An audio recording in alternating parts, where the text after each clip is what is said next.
أطلق عليه سمير كمونة مدافع بلهجة مهاجم حادة، تمرد على وضعه كمدافع يغطي خطوط فريقه وامتلك حديدا قويا في أقدامه ترجم به جهوده وأصبح نجما بلا منازع لمنتخب الفراعنة.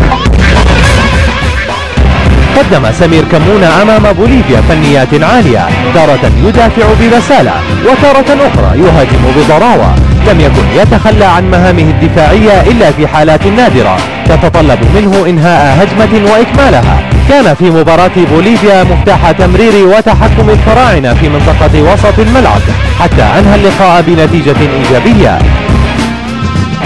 في اللقاء الثاني أمام صاحب الأرض المكسيك كان مطالب هو وزملائه بتحقيق أداء إيجابي.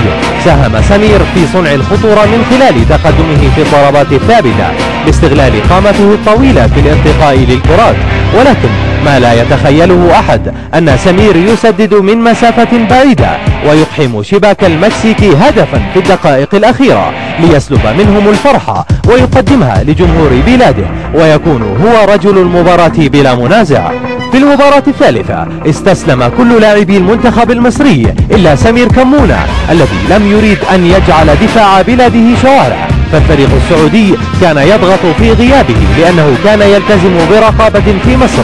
خلصها سمير بركلة جزاء سددها بذكاء من دون تهور بل بحنكة. خرج فريقه مهزوما وهو مطرود، لكنه نال شهادة ثقة من الصحف التي تحدثت قائلة: ليت سمير اصطحب شقيقه معه لكي يساعده في الدفاع في هذه المباراة. النسر الذي حلق في سماء المكسيك اسمه سمير ولقبه كمونة، وهوايته التمرد على الدفاع بالأهداف.